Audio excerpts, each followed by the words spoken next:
In a deadlift, technique is equally as important as strength.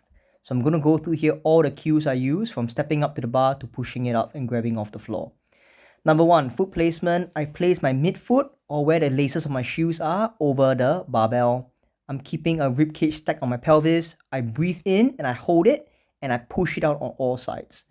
Then I push my hips back until I can't go any further before I bend my knees and then I grab the bar. If you look at my hand placement, they are straight down. They are not out wide, they are straight down and basically to the side of where my knees are, because that would mean that the barbell will need to travel the least distance to come up. So what I'm doing here is making sure that my rib cage is stacked on my pelvis. I am keeping my core braced. I am breathing in, but keeping that stomach tensed as I am pushing against that air that is coming in. Now, as I come and grab the bar, I am actively pushing the wall away or pushing that floor away as I get my lats or my armpit tucked down to my back pocket. Now you can see that here in another view. I walk up to the bar, my midfoot is placed over the bar, my ribcage is stacked on my pelvis. I get my stomach to tense to keep that air in as I breathe in through my nose to push out against that muscle. My arms go straight down.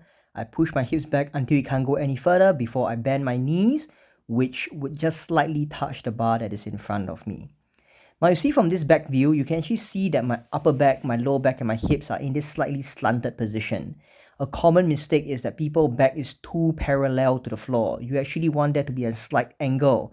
This angle allows us to have an effective hip drive or allows us to use our hips much better in a more advantageous position. You can see here I'm using a belt. The belt just reinforces the brace. It pushes in as I breathe in to push out against that belt.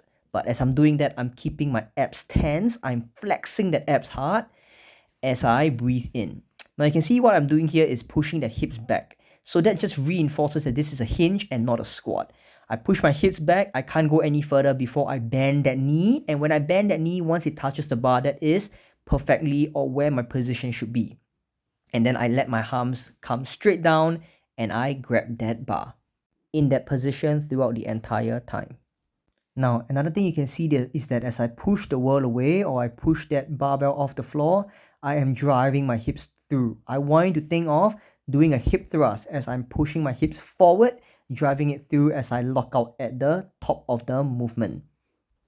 Now, why it's important that we think of driving our hips through as we come up is that we are actually not just doing a vertical upward movement, we're also doing a horizontal driving that hips through position. That is just going to make that deadlift so much more stronger as we think of driving our hips through from the starting position to the lockout position. A common thing I hear is where should my head be? Should I look up? Should I look down? I like to keep my head neutral, but keeping my eyes forward and looking at the horizon, and then I just think of the crown of my head towards the ceiling as I push that barbell away. So you can see here, barbell over the midfoot. I push my hips back until it can't go further. I let my knees come forward. The knees touches the bar. My arms come straight down, push the wall away, and armpit to back pocket as I drive my hips through. So this is going to be the strongest position for me. You can see I'm also in this slight hinge position where I'm slightly diagonal at that angle to the floor. Now, another common mistake I see is whether we are too upright or we are too parallel to the floor. So if we are too parallel to the floor, we end up using too much of our back as it becomes the main lever to drive that barbell off the floor. But if we are too upright, like those Olympic lifting, where we are too upright, it becomes a squat. And that defeats the purpose of this movement. So you can see here, I'm going to run through all the cues again. Barbell over the midfoot. I'm going to push my hips back as far as I can. Can't go any further. I can't reach the barbell. I let my knees go forward, which should nicely just touch onto that barbell. I let my arms go long, straight down, grab onto it, armpit to back pocket, keep that barbell tight towards me.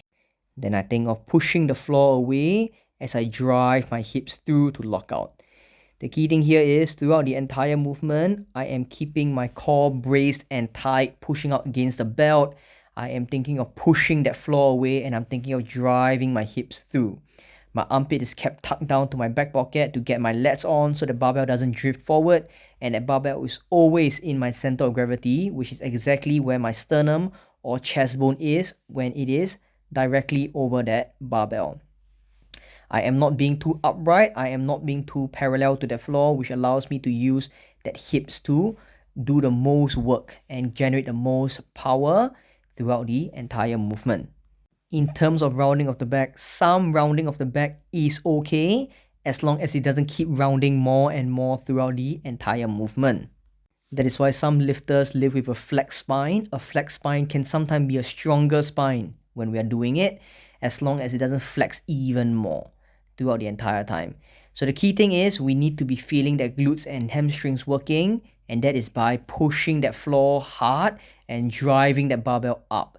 When once it comes up, we think of driving our hips through to lock it out at the top of the movement.